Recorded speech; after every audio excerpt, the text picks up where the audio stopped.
보자 합니다. 저희가 지난 시간 4세기 이야기를 하면서 예수께서 미혹되는 그 염려에 대해서 미혹되지 말라고 하시는 그 이야기들을 우리가 함께 나누었습니다. 기억나십니까? 첫 번째로는 세속적 번영과 세속적 명예를 가지고 그때 당시에 그려진 그림입니다. 이 세속화된 이런 그림인데요. 예수님을 로마 황제 자리에 앉히면서 그들의 여러 세속을 추구하는 그러한 정신에 대해서 좀 나누었고요. 두 번째로는 이제 이교의 정신이, 이교의 진리가 들어와서 이 구원의 진리와 혼합하여서 신학이 변질되는 그런 이야기들을 함께 나누었습니다. 그리고 이제 역사적으로 보면 이제 5세기에 보면 이제 로마 제국의 법률이 교회의 권위와 결합되어서 이제 교회가 이제 제1 어떤 권력을 가져서 힘을 내는 이야기들을 나누었습니다. 그래서 특별히 종교적 통일을 강제할 수 있는, 그래서 뭐 돈도 뺏을 수도 있고요, 재판도 할 수 있는 그런 처지에까지 점점 이 교회가 타락하고 있고 또 권세를 가지는 이야기들을 함께 나누었습니다. 어쨌든 사단은 하나님으로부터 그 순수한 신앙으로부터 돌이키게 하려고 하는 목적에 기인된 것입니다. 오늘 우리가 함께 나눌 이야기는 이제 저희가 지난 시간 이제 이 버가모의 이야기를 나누었다면 오늘은 이제 이 두아디라 시대, 이 종교 암흑 시대라고도 불리우고요. 우리가 잘 아는 종교 시간에 그 역사 시간에도 한 번씩 배우셨죠, 그죠? 중세 종교 암흑 시대라고 불리우는 그것이 이제 역사적으로 또 우리 교회가 가지고 있는 역사주의적 해석에 의하면은 538년에 그 시작을 알리고 있습니다. 교회가 권세를 가지고 이제 사단은 굳히기에 들어가는 것 같아요. 제가 그 역사를 쭉 보면 느낀 것은 이 굳히기라고 하는 것은 이제 종교라고 하는 더 이상 뭐 빠져나갈 수 없는 진리라고 하는 개념을 가지고 이제 강제하기 시작하는 것입니다. 이 각시대 대쟁투에 보면 그 사단의 전략에 대해서 이제 이렇게 이야기합니다. 이 굳히기 전략인데요. 읽어주시면 감사하겠습니다. 그는 그리스도교 세계를 자기 깃발 아래 모으고 자기의 대리자, 곧 그리스도의 대리자라고 주장하는 거만한 대감독을 통하여 자기의 권세를 발휘하고자 결심하였다. 그는 완전히 회개하지 않은 이교도들과 야심이 가득한 감독들과 세속적 욕망을 가진 교직자들을 통하여 자기의 목적을 이루었다. 때때로 대규모 종교 회의들을 경영하여 온 세계에서 교회의 고위 성직자들을 소집하였다. 네, 제도화시킨 것입니다. 쉽게 말하면 성직자들을 통해서 그리고 교회라고 하는 제도를 통해서 그들의 순수성을 물론 그 교회의 목적은 전도와 그리스도의 그 순수성이 가지고 있었지만 사단은 그것을 변질시키면서 그 제도를 공고히 하는 것입니다. 그래서 전체적인 그 바벨탑을 지었던 것처럼요, 배돌의 탑을 짓게 되는 것입니다. 사실 이러한 제도와 이런 행정 개념은 본질을 지키기 위한 수단이지 목적이 될 수 없습니다. 그러나 그들은 이 권세를 유지하고자 진정한 순수한 신앙은 버리고 이 제도만 가지고 강제하기 시작하는 것입니다. 이 두아디라 시대가 538년이라고 했는데요. 그 전 직전에 보면 533년에 보면 교황을 모든 교회의 머리라고 불리우는 그런 움직임들이 있습니다. 그래서 교회에 관계되는 모든 일은 교황, 곧 모든 감독들의 머리이며 이단자들의 참되고 효과적인 교정자라고 해서 이 로마교, 이 카톨릭을 벗어나면 다 이단으로 간주하는 개념을 가지고 난다는 것입니다. 그것이 이제 6세기부터 시작되는 것이. 이 기록이 1931년에 쓰여진 저희 교회가 만든 매거진에 나온 내용이기도 합니다. 그래서 이 6세기 특별히 538년경부터 유럽을 주도하는 것이 교회입니다. 한 책에도 보면 주후 538년 중세의 역사가 시작된다 얘기합니다. 이 중세의 역사와 함께 시작되는 것이 이 교회의 권력이에요. 권세입니다. 왜 그때 되냐면 당시에 이 가톨릭을 견제하던 세력이 동고트에 있었습니다. 게르만 부족 중에 하나인데요. 그것이 항상 이 가톨릭의 신학과 대립하고 있었어요. 근데 이 538년 벨리사리우스 장군에 의해서 이 동고트 세력을 이제 딱 막게 됩니다. 사실 그 당시에 이 동고트 세력이 교황을 그 세력에 의해서 교황이 뽑혔거든요. 그러니까 이 동고트의 세력이 굉장히 셌습니다. 그러나 그 동고트 세력을 이제 방어해 내면서 유럽의 신앙을 주도하게 되는 것입니다. 동고트는 이제 이쪽에 있어요. 그래서 537년에 전쟁을 하여서 동고트를 물리치게 됩니다. 그래서 이 동고트는 사라지고요. 그 이후에 벨리사리우스 군의 보호 아래 교황의 자리에 새로운 사람이 오르게 됩니다. 그래서 이제 절대 권력의 시작이 되는데요. 왜 그것을 또 근거하냐면 그 이전에는 교황들이 1년, 2년밖에 하지 못했어요. 계속 뭐 하니까요? 방해하고 자꾸 이제 저항하니까요. 그러나 이제 동고트를 막고 난 이후에 59대 교황은 20년 가까이 그 권력을 유지하게 된다는 것입니다. 정치 종교적 우위를 확보한 것입니다. 그래서 538년부터 직접적인 종교 암흑 시대의 그 권세가 시작되는 것입니다. 이 부분에 대하여 이 각신대증서 책은 이렇게 설명하고 있습니다. 읽어주시면 감사하겠습니다. 믿음은 진정한 기초이신 그리스도께로부터 로마 법왕에게로 옮겨갔다. 사람들은 죄의 사유와 영원한 구원을 하나님의 아들에게 의뢰하는 대신에 법왕과 법왕에게서 권세를 받은 신부나 주교에게 구하게 되었다. 법왕은 세상에 있는 그들의 중보자이며 그를 통하여서만 하나님께 나아갈 수 있으며 법왕은 그들에게 하나님의 위치에 서 있으므로 그에게 절대적으로 복종하지 않으면 안 된다고 그들은 배웠다. 이러한 역사가 시작되는 것입니다. 사실 제가 이 말씀을 준비하면서 자꾸 카톨릭을 뭔가 이렇게 자꾸 지적하는 느낌에 제가 부담이 있지만은 이것은 바울의 서신에도 정확하게 기록되어 있는 역사적 사실입니다. 그 교회가 이러한 일들을 만들어냈다는 것을 우리는 생각하면서 잘 분별할 필요가 있어요. 이것은 그들의 교리와 교황권에 문제가 있다는 것을 우리는 지금 말하고 있는 것이지 카톨릭 신자들이 어떤 그들을 다 정죄하는 것은 아님을 꼭 기억하시기를 바랍니다. 이 개념에 대해서 분명히 바울은 데살로니가 후서에 기록하고 있습니다. 너희가 미혹하지 말라. 먼저 배도하는 일이 있고 불법의 사람 곧 멸망의 아들이 일어난다고 기록하고 있습니다. 그 멸망의 아들과 불법의 사람은 하나님을 대적하는 사람이요 범사 일컫는 하나님이나 숭배함을 받는 자 위에 뛰어나 자존하며 하나님 성전에 앉아 자기를 보여 하나님이라 하는 자가 있을 것이라고 예언을 하고 있어요. 그러한 일이 실제로 6세기 이후에 그 교황이 가지고 있는 권위가 그런 것이었다는 것이죠. 정말 그런지 우리는 좀 살펴보겠습니다. 이 책은 계속 이렇게 이야기합니다. 법왕을 그들의 중보자로 세우고 죄를 속하기 위하여 자기의 행위를 의지하도록 가르침을 가지고 그래서 이때 여러 것들이 나타나게 됩니다. 먼 길의 순례 여행, 고행, 유물 예배, 교회당 재단과 수도원의 건립, 어떤 이 수도원에 묻혀야 어떤 구원을 얻는 그런 개념도 여기 있었고요. 그 다음에 이제 면죄부, 돈을 많이 헌납해야 되는 것, 그런 수많은 성서적이지 않은 교리들이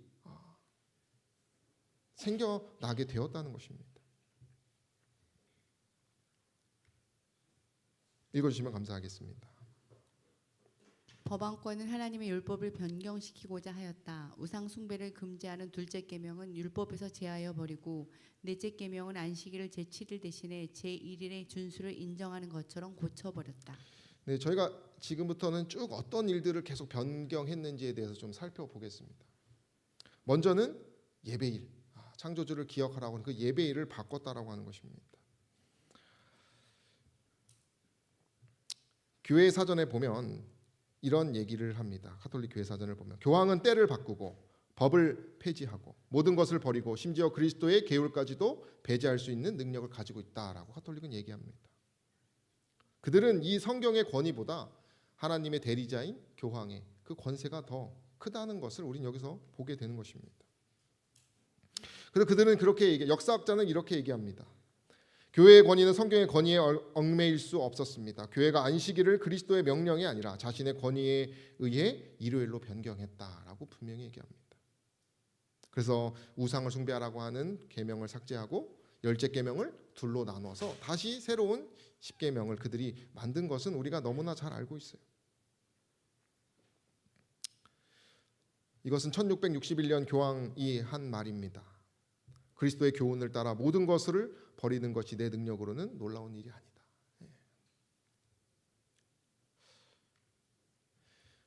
이제 이렇게 예배일을 변경하고요. 또 무엇을 하냐면 이것은 이제 고행하는 사람 내 이 바울의 어떤 모습을 말하는 것입니다. 10세기부터는 금식, 그 다음에 고난 주간, 어떤 이렇게 멀리 떨어져서 사는 수도원 생활 이런 것들을 경건한 것으로 많이 여기게 됩니다. 이러한 일들, 그다음 여기 보면은 유골이 있죠. 유골을 숭배하는 모습도 있고요. 그들의 그 신앙상을 우리는 보게 되는 것입니다. 이것은 성자라고 불리우는 사람의 고행의 모습입니다.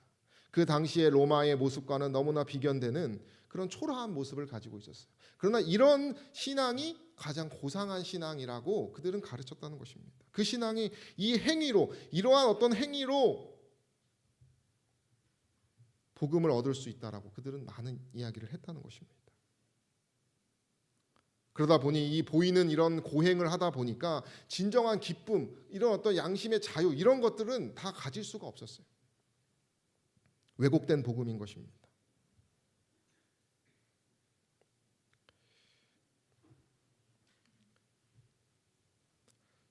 (2005년에)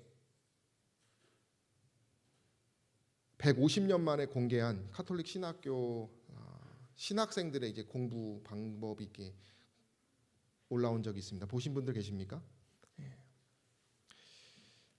그들의 어떤 이 신앙 교육을 보면 그들은 이제 10년 동안 사제 양성을 받습니다. 10년 동안. 거기 보면 이러한 여러 참 경건한 연습들이 많습니다. 저도 이것을 보면서 많은 그들의 어떤 그 열심, 열정을 보고 많이 이렇게 반성하게 되었는데요.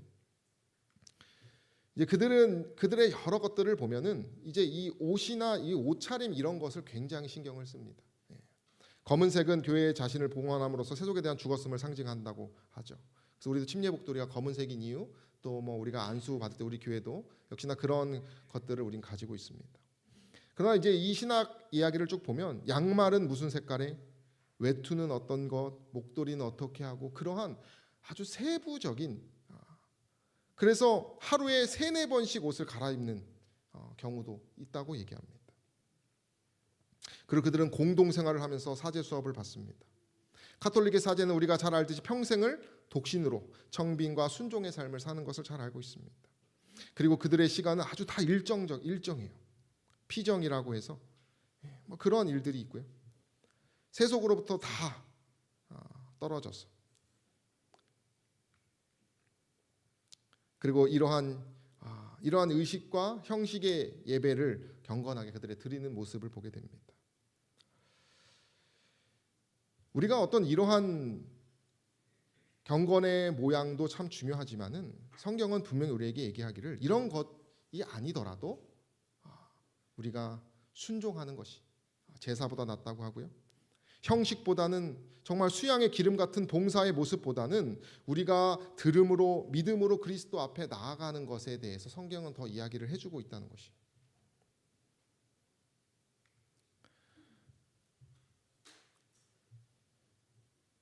각시대 대정투는 이렇게 얘기합니다. 법왕교는 거의 전 세계를 망라하는 두 부류의 사람들, 곧 자기의 공로로 구원을 받고자 하는 자들과 그들의 죄 가운데서 구원받기를 원하는 자들에게 적합하도록 마련되어 있다. 여기에 법왕교가 세력을 얻는 비결이 있다라고 하면서 이 행동에 대한 아주 철저한 매력을 가지고 있다는 것을 우리에게 말해주고 있습니다. 우리가 누군가가 고행을 하고 그런 아주 거룩한 일을 하면 우리 마음이 어떻죠? 정말 그것이 우리에게 감동을 줄 때가 많습니다만은 우리가 분명히 알아야 된다. 봉사로 우리가 구원을 받는 것이 아니라는 것이죠. 어떤 예배의 어떤 그 거룩한 행위로 구원을 받는 것이 아니라 우리는 무엇으로 구원을 받습니까? 믿음으로 구원을 받는다는 것을 우리는 알아야 해요. 그러나 그들은 이 행함으로 말미암는 구원에 대한 많은 것들을 만들어냈다라고 하는 사실입니다. 뿐만 아니라 그들은 성상에 대한 예식을 많이 하고 있습니다. 마리아 숭배, 하늘의 모후라고 불리우는 벨기에 루뱅 대학 채플 광고에 보면 마리아에게 기도하라고 하는 문구가 있어요. 이 동전에 보면은 마리아 발 밑에는 뱀이 있고요. 그리스도의 그 자리를 대신하고 있는 마리아의 모습을 보고 이 동전 뒷면에는 마리아의 심장을 나타내는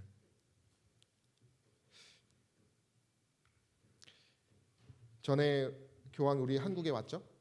그때 이렇게 마리아의 모습을 우리 한국적인 모습의 성상으로 만들어서 예배드리는 모습들이 있었습니다. 이것이 크게 문제가 되느냐 어떻게 보면 가볍게 생각할 수도 있지만은 핵심은 무엇이냐면 이러한 모든 것들이 그리스도에 대한 우리의 믿음을 희석시킨다는 것입니다. 그리스도에게 나아가서 우리의 마음을 토로하고 그분의 음성을 듣는 것이 아니라 그저 이 성상 앞에 기도하면 뭐가 되는 것이에요? 우리의 마음의 위로를 얻는 것이에요. 눈에 보이는 이러한 것에 집중하게 된다는 것입니다. 중세교회는 수많은 성인들을 위한 기도가 있었습니다. 그것은 다 성서적이지 않아요. 마리아는 분명히 얘기했습니다. 계집 종이라 그랬어요. 자신은 그리스도 앞에 미신적인 부분이 분명히 있다는 것을 알아야 합니다. 각시대장수는 이렇게 얘기합니다. 읽어주시면 감사하겠습니다. 성상과 유물 예배, 성자들에게 드리는 기도, 법왕 숭배 등은 사람의 마음을 하나님과 그분의 아들에게서 떠나가게 하려는 사단의 관계이다. 이 부분에 대해서 폭로하고 있어요. 지금. 뿐만 아니라 이제 교황 무오설이 그 당시에 이제 나타납니다. 그래서 그 교황의 권력이 절대적이었다는 것을 잘 알고 그들은 이제 그 당시에 그것을 나타내게 되었습니다. 그것이 11세기에 있는 기록입니다. 그레고리우스 교황이 로마 교회가 완전하다고 선포합니다. 그래서 그 완전한 것의 하나의 근거는 모든 황제들을 폐위시킬 권세가 교회에 있다라고 얘기합니다. 그래서 교황은 태양이요 왕은 달이라 그랬어요. 그들의 그 힘이 우리가 카노사의 굴욕이라고 하여서 이 교황권과 싸웠던 황제가 그 앞에서 무릎을 꿇는 그 역사적 자료를 우린 잘 알고 있습니다. 이 책의 영감의 글에 보면 그 교황은 군주들의 교만을 꺾어주는 것이 자신의 의무라고 자랑하면서 그 교황권의 권세에 대해서 얘기를 했다는 것입니다. 그러나 성경은 분명히 얘기합니다. 으뜸이 되고자 하는 자는 종이 되라고 했어요. 그러나 교황은 종이 된 것이 아니라 주인이 되었다는 것이죠.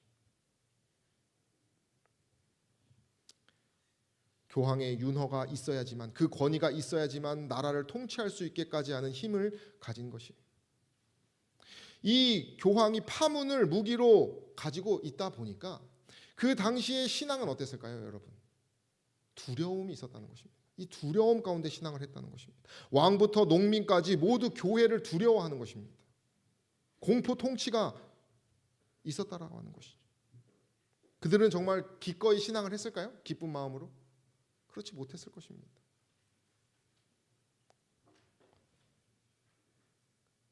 뿐만 아니라 그들은 이제 13세기, 12세기부터 면죄부를 팔기 시작합니다. 면죄부가 무엇입니까, 여러분?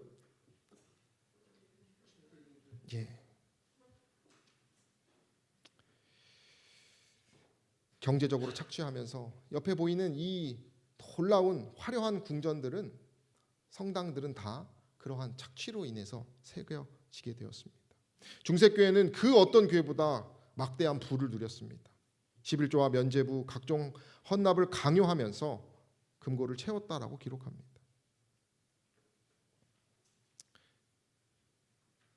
그래서 사회적 불평등을 만들어내고 계층 갈등을 점점 심화시켰다라고 얘기합니다. 그러니까 농민들은 그 영주들에게도 세금을 내야 됐고 또 이러한 또 종교적으로 인해서 구원을 받아야 하니 뭐예요? 세금 또 면죄부를 사야 하는 것입니다. 오늘날도 한 교회는 조상의 구원까지도 돈을 주고 사야 된다고 가르칩니다. 어리숙한 백성들은 그것을 돈을 주고 사게 되는 것이죠. 이 면죄부 역시도 공포심을 조장하는 일이라고 이 책은 얘기하고 있어요.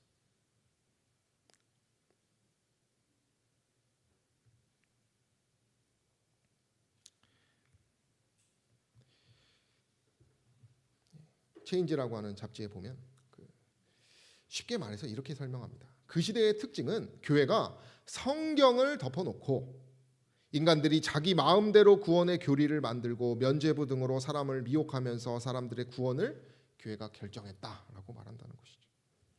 가장 심각한 것은 복음 진리가 그 구원이 사단의 도구로 쓰여졌다라고 하는 것이죠. 많은 사람들은 구원을 얻지 못하는 여러 행위와 이러한 모든 것들에 의지하여서 세월을 낭비하고 있었다는 것이죠. 또 그 중에 하나가 이게 무엇이죠? 무슨 그림이죠? 양심의 자유와 그 심판을 나타내는 종교 재판소의 그림입니다. 이 재판소에서 이단으로 정죄되면 뭐합니까? 화형당합니다. 그러니까 이 가톨릭 교회에 반하는 이야기를 전혀 꺼낼 수가 없었던 것이죠. 영감의 글은 얘기합니다. 13세기의 법왕의 모든 도구 중에서 가장 무서운 제도, 즉 종교 재판소가 설립되었다고 얘기합니다. 그로 인해서 비밀회의에서 사단과 그의 부하들이 악인들의 마음을 지배해서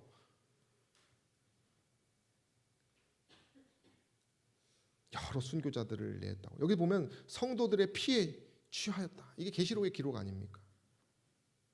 여러 토막으로 잘리어진 수백만의 순교자들은 부르짖었다. 이렇게 얘기합니다. 그 당시의 그림들이 이와 같은 그림입니다. 법왕권은 교회의 의식과 교리를 강요하면서 반대자들을 박해했습니다. 수많은 신자들이 감옥, 고문, 화형 여러 잔인한 방법에 의하여 순교하였어요. 그들이 먹는 그 떡이 진짜 예수 그리스도의 몸이라고 믿지 않으면 그들은 심판을 내렸습니다. 이단자들은 수많은 화형을 당했습니다. 십자군 전쟁 역시도 종교적 열정을 오용한 사례입니다. 이교도와 이단을 죽이면 천국에 직행한다라고 하는 교리를 가지고 그들은 전쟁을 일으켰습니다. 그러니까 이 이단이 되는 순간 뭐 하는 것이에요? 모든 것이 끝나는 것입니다. 폭력과 탐욕의 극치가 이런 것이었어요.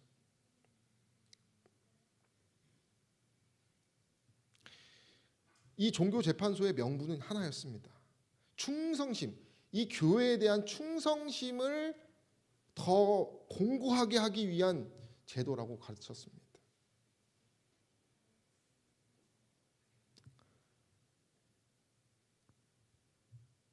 이 법에 로마법이 허용하였어요. 그 당시 세상이 가지고 있었던 형사적인 고문 방법을 이 종교 재판이 채용하여서 그런 일을 만들어냅니다. 그런 기록에 대한 자료들이 여러 개 있어요. 이 가톨릭 교회 교리서를 보면 과거에는 합법적인 정부가 법과 질서를 유지하기 위해 잔혹한 관행을 흔히 사용했다 이렇게 얘기합니다. 물론 이제 한 13세기에는 이런 고문을 하지 말라고 이제 카톨릭에서도 이제 얘기를 합니다. 그러나 우리가 잘 알듯이 종교 개혁 이후에 여러 유럽의 수많은 개신교들이 대량 학살을 당하는 역사를 우리는 보게 됩니다. 그 모든 것이 다 이단을 죽인다라고 하는 개념으로 그들이 하나님의 자리를 가졌다라고 하는 것이죠. 체코에 가면 얀 후스의 생가가 있고 그의 이런 동상이 있습니다. 교회 부패와 면죄부를 강력히 비판한 사람입니다. 프라하에서 개혁 설교를 한 신학자였어요. 그러나 그가 이단 판결이 되고 화형을 당합니다. 그는 프라하 대학의 교수였어요.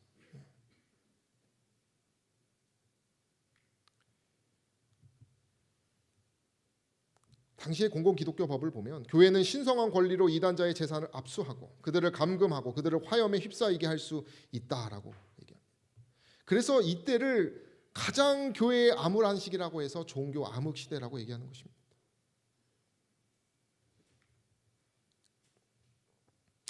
뿐만 아니라 이제 사제들의 권위가 그리스도의 권위를 가져갑니다. 이 그림은 무슨 그림입니까? 고해성사를 하는 그림입니다.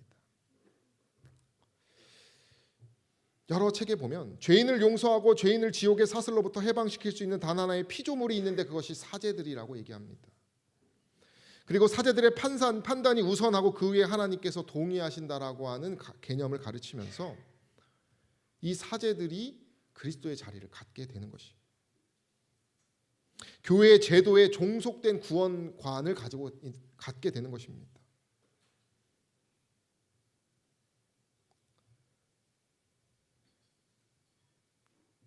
이 교회가 이 사제가 용서받았습니다라는 말을 해주지 않고서는 뭐 할 수 없는 것이에요? 구원의 자유를 누릴 수가 없는 것입니다.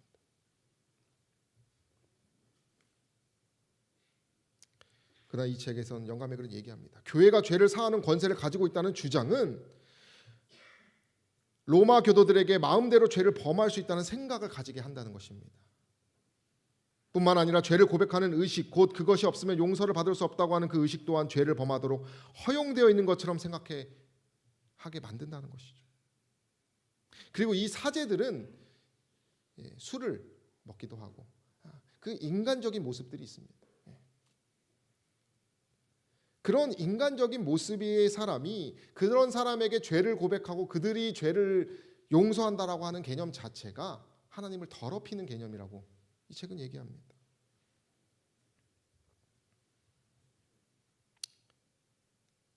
그러나 오늘날도 많은 경우에 개인적으로 그리스도와 만나는 시간이 아니라 이 사제에게 가서 죄를 고백하는 일들이 너무나 많다는 것이죠.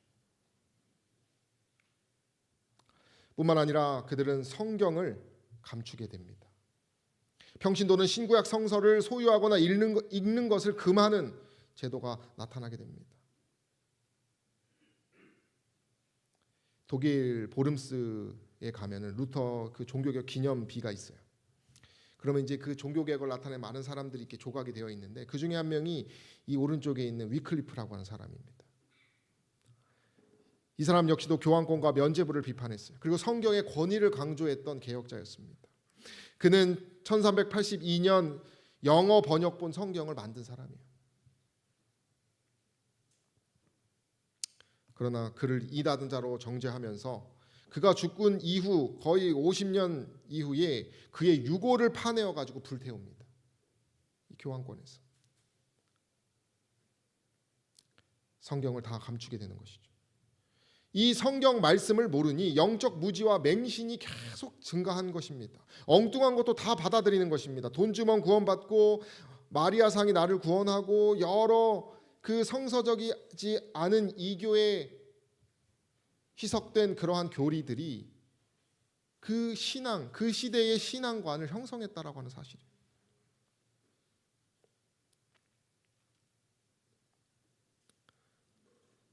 (14세기의) 교황은 이렇게 얘기했습니다. 나는 무엇보다도 하나님 자신과 하나님의 대리자인 내가 둘 다 한 가지 일을 할 수 있게 하려는 것입니다. 그리고 나는 하나님이 할 수 있는 거의 모든 일을 할 수 있다. 이 교황의 권위 안에 그런 것들이 다 행해졌다라고 하는 것이. 또 16세기에 당신은 우리의 목자이시고 의사이시며 총독이시며 남편이시며 드디어 지상에서 또 하나의 신이라고 하면서 이 교황에 대해서 연설하는 기록들이 있습니다.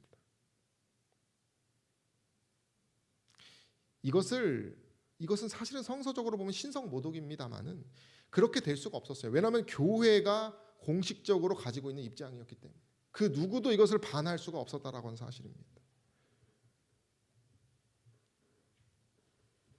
이것은 19세기 암흑시대가 끝날 무렵에 교황이 말한 얘기예요. 저희는 지금까지 그 교회가 그 중세 암흑기에 어떠한 일들을 저질렀는지에 대해서 좀 살펴보았는데요. 이 538년 법왕권 확립의 개념부터 수많은 방금 우리가 함께 나누었던 그러한 기록들을 우리는 살펴보게 되었습니다. 바울은 아까도 분명히 얘기했지만 이세벨을 통하여 교회가 타락하고 행음하게 하고 우상의 제물을 먹게 한다라고 하는 이 두아디라의 교회의 타락에 대해서 예언하고 있었다는 사실을 우리는 다시 한번 생각해야 한다는 것이죠.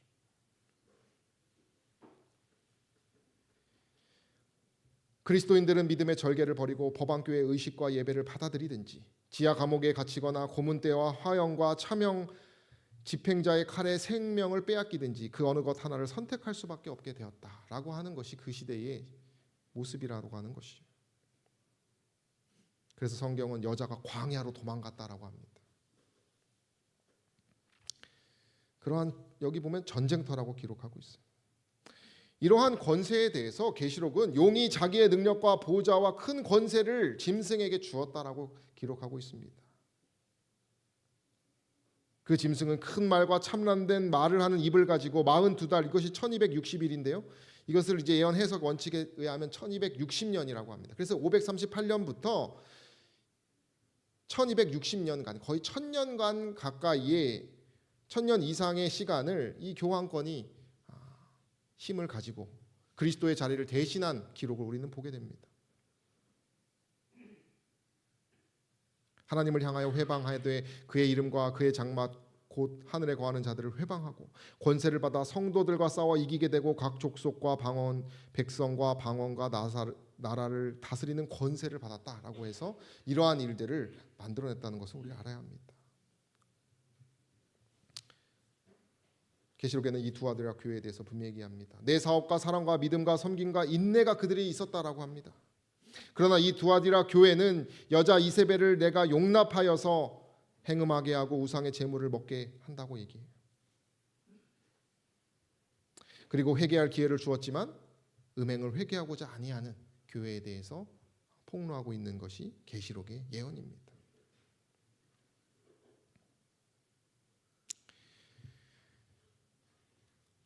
읽어주시면 감사하겠습니다. 수세기 동안 유럽에서는 학문, 예술, 문화의 각 방면에 있어서 아무런 진보도 볼 수 없었다. 그리스도 교국은 도덕적, 지적으로 마비 상태에 빠졌다. 로마 교회 권세 아래 있는 세계의 상태는 선지자 호세아의 말이 분명히 성취된 사실을 실증하였다. 내 백성이 지식이 없으므로 망하는도다. 내가 지식을 버렸으니 나도 너를 버려 내 제사장이 되지 못하게 할 것이요. 내가 내 하나님의 율법을 잊었으니 나도 내 자녀들을 잊어버리라. 이 땅에는 진실도 없고 인애도 없고 하나님을 아는 지식도 없고 오직 저주와 사위와 살인과 투절과 간음뿐이요 강포하여 피가 피를 뒤대임이라. 하나님의 말씀을 버린 결과는 이러하였다. 네, 오늘 우리가 함께 나눈 역사는 여기서 마무리가 됩니다. 그들이 하나님의 그 뜻을 버린 결과로 이러한 마비 상태에 이르렀다라고 하는 역사는 우리는 살펴보게 되는 것입니다. 영감의 글은 진리를 미워하고 반대하는 동일한 정신이 각 시대마다 있다라고 기록하고 있습니다. 그리고 우리는 지금 이 6세기부터 시작되는 그 진리와 반하는 정신들이 어떤 것인지, 사단이 어떻게 미혹하고 있는지에 대해서 살펴본 것이에요.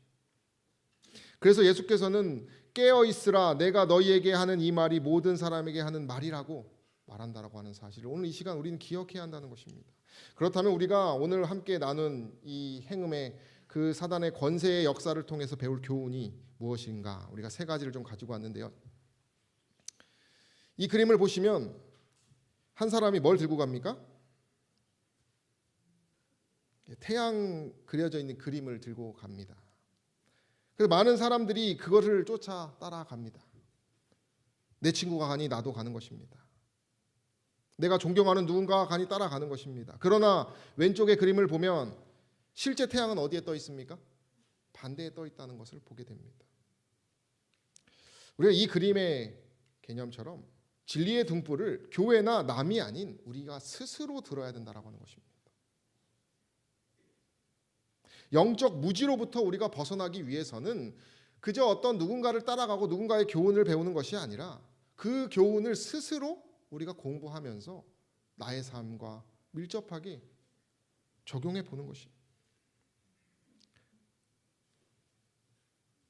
한 개역 잡지에 보면 인간의 본성은 언제나 악으로 기울어지기 때문에 인간들이 모여 있는 교회도 세속화의 길로 언제나 간다라고 말하고 있어요. 그래서 끊임없이 영적 부흥과 개혁을 시도하라고 말하고 있습니다. 우리가 남을 개혁할 수는 없습니다. 우리가 개혁할 수 있는 건 유일한 게 뭐예요? 우리 자신밖에 없다는 것을 기억해야 합니다. 우리는 진리의 등불을 연구해야 합니다. 진리가 정말 이 시대에 하나님이 원하시는 그 진리가 무엇인지 잘 우리는 살펴보는 그러한 교훈을 오늘 이 시간 얻으시게 되기를 소망합니다. 두 번째는 우리 함께 읽어볼까요? 예언과 시작. 예언과 역사를 연구하여 진리를 왜곡하는 사단의 미혹을 경계해야 한다는 것입니다. 오늘날 역시도 그대로 사라지지 않고 교회를 혼란스럽게 하는 것은 여전히 있습니다. 우린 답습하면 안 됩니다. 이 6세기의 교회가 가진 여러 문제들을 우리는 우리 삶에 비추어 보고 또 우리 가족에 비추어 보고 우리 교회에 비추어 보고 순수하고 순결한 신앙으로 우리 나아가야 합니다. 세 번째인데요. 함께 읽겠습니다. 시작. 사람이나 현상이 아닌 말씀과 예수 그리스도의 품성을 중심으로 살아야 한다는 것입니다. 우리가 마지막 때에 바라봐야 할 것은 그리스도의 품성이라는 것이죠. 바알에게 무릎 꿇지 않은 7천 명과 같은 사람들이 언제나 있습니다. 우리 역시도 그러한 삶을 살아야 합니다. 이 종교 암흑기라고 불리우는 이때에도 역시나 신앙을 가졌던 사람들이 여러 등장합니다. 우리가 다음 시간에는 그들의 삶을 조명해 보면서 이런 어두운 얘기 말고 정말 신앙의 정신을 우리가 좀 살펴볼 텐데요. 우리의 이 세 가지 교훈을 오늘 이 시간 잘 묵상하시게 되기를 소망합니다. 제가 한 정승재라고 하시는 이제 수학 가르치시는 EBS 선생님인데 재밌는 걸 봤어요. 삼각형의 내각이 이제 180도이지 않습니까? 그래서 하나가 20도고 하나가 100도고 그럼 나머지가 몇 도입니까? 이렇게 물어봅니다. 그럼 우리가 잘 알듯이 60도라고 우리는 다 말합니다. 왜 60도냐 물어보면 다들 180도이기 내각의 합이 180도이기 때문에 그 남은 것은 60도라고 말한다고 하는 것입니다. 그러면서 그렇게 말하고 끝내버리는 태도에 대해서 이제 지적하는 것이에요. 공부라고 하는 것이 문제를 풀기 위해서 하는 것이었다는 것이죠. 그러니까 그냥 180도이기 때문에 내각의 합이 60도라고 한다는 것이에요. 그 외에는 전혀 다른 생각을 하지 않는다는 것입니다. 왜냐하면 180도라는 것만 외우면 문제가 다 풀리기 때문에 그런다는 것이죠. 근데 이 선생님이 그렇게 얘기를 해요. 왜 내각의 총합은 180도냐라고 하면 원래 180도이기 때문에 180도인데요. 이렇게 말한다는 것이에요. 근데 왜 179.9도가 아니고 왜 180도냐라고 하면서 이분이 이제 그 본질적인 질문에 대해서 얘기를 하는 것입니다. 그냥 이유를 모르는데도 사람들이 그냥 하고 있다는 얘기를 하면서 수학을 아는 것과 그저 문제를 푸는 것과는 다르다고 얘기를 해요. 그래서 이분은 수학을 아는 개념에 대해서 설명하는 것입니다. 이게 어떤 차이냐면 태도의 차이라고 얘기를 합니다.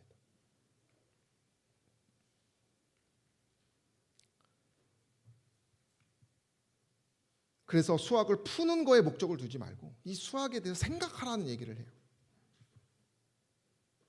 그래서 이 생각을 하기 시작하면 이제 이 수학의 개념이 더 제대로 잡히면서 응용 문제나 어려운 문제들에 대한 이해가 되어서 이 수학이 재밌게 느껴진다라고 하는 것이죠. 그러면서 내 이 생각이 맞는지 틀리는지를 생각이라는 것에 태도를 가지고 하면서 스스로 깨우치라고 이렇게 얘기를 하는 교육이 있었어요. 이 중세 암흑기에는 그저 했습니다. 그냥 하라는 대로 한 것이. 그냥 하면은 구원을 얻는다고 하니까 한 것이에요. 왜 아닌지 분별할 수가 없었습니다. 내면적인 그리스도의 교제가 없었습니다. 성경이 없었기 때문에 묵상할 수가 없었어요. 그저 위에서 하라는 대로 한 것입니다.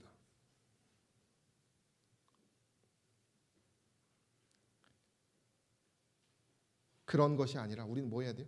우리 스스로 끊임없이 살펴야 한다는 것이. 우리가 사랑이라고 하는 것을 공식으로 딱 대입해가지고 부부끼리 그 공식대로 하면 행복해집니까? 그렇기 어려울 거예요. 부부가 끊임없이 서로와 아웅다웅하면서 그 사람의 처지와 눈치도 보면서 그런 것들을 서로 짊어지기도 하고 또 내려놓기도 하고 그런 여러 서로의 희생을 보면서 뭐 하는 것이에요? 그 상대방에 대해서 생각하려고 하는 것이지 어떤 그 행동 하나만 해가지고 된다고 생각하면은 저는 진정한 사랑은 아니라고 생각이 들어요. 최근에 한 목회자가 글을 하나 올렸어요. 아내에게 미안하다는 글이었어요. 누구 낳고 한 번도 제대로 사진 찍어준 적이 없네. 아이 보느라 밤에 잠도 제대로 못 자고 그 좋아하는 일도 집중 못하고 밥도 잘 못 먹고 내가 더 도와주지 못해 미안해요. 부족해서 미안해요. 팔불출 같은 모습이긴 하지만은 내 이미지나 체면 이런 거 전혀 상관없이 그저 아내에게 남편으로서 할 수 있는 최선의 해주지 못해서 미안하다는 글을 올린 것이었어요. 제가 이 글을 보면서 그냥 문득 이 아내의 이름을 예수님으로 바꾸면 어떨까 이런 생각을 하게 되었어요. 우리가 사랑이라고 하는 것이 누가 이런 글을 썼습니다. 내가 만일 어떤 사람에게 해준 것이 읽어주시면 감사하겠습니다. 내가 만일 어떤 사람에게 해준 것이 먼저 생각난다면 그것은 진짜 사랑이 아니다. 사랑하는 척일 뿐 실상은 나를 위한 것이었다. 하지만 어떤 사람에게 해주지 못한 것이 먼저 생각난다면 그것이 진짜 사랑이다. 진정한 사랑은 해줘도 부족하기 때문이다. 네, 이 글과 비슷한 것 같아요. 그 아내와 늘 함께 교제하고 교류하는 남편이기 때문에 그 못해준 것에 대한 미안함을 가지고 있어요. 저는 이것을 보면서 우리는 얼마나 예수님을 사랑하는가, 나는 얼마나 예수님을 묵상하고 있는가, 난 얼마나 예수님께 죄송해하고 있는가를 생각해 보게 되었어요. 우리는 때때로 예수님 제가 이것도 합니다, 저것도 합니다, 이것도 해드렸습니다. 근데 왜 저에게 복을 안 주십니까? 라고 예수님 앞에 나아갈 때가 많습니다. 그러나 우리가 오늘 이 시간 정말 우리가 스스로 진리의 등불을 들고 사단의 미혹으로부터 분별을 하고 우리가 정말 진정으로 그리스도의 품성을 묵상하는 것은 우리가 날마다 정말 예수 그리스도와 진정한 그 생각을 하는 교제, 정말 그리스도와 호흡하려고 하는 태도로부터 시작한다는 생각을 많이 하게 되었어요. 저 여러분들이 이러한 마음가짐으로부터 시작하시게 되기를 간절히 소망합니다. 어두운 그런 암울한 이야기가 있었지만은 분명히 요한계시록은 우리에게 선포합니다. 그 뒤를 따라 말하되 무너졌도다 무너졌도다 큰 성 바벨론이요 모든 나라를 그 음행으로 인하여 진노의 포도주로 먹이던 자가 결국 무너진다라는 기록을 통해서 많은 사람들이 그 그리스도의 진리의 횃불을 들고 승리하는 어린 양의 생명책에 기록된 승리의 역사들이 계시록은 기록되면서 마무리가 됩니다. 사랑하는 성도 여러분, 저 오늘 여러분들이 이 성경의 사단의 미혹의 역사를 살펴보았습니다. 오늘 이 교훈들, 여기서 얻은 교훈들을 우리 마음에 새기셔서 그리스도와 함께 승리로 나아가시는 저 여러분 되시기를 간절히 바라며 말씀을 마치겠습니다.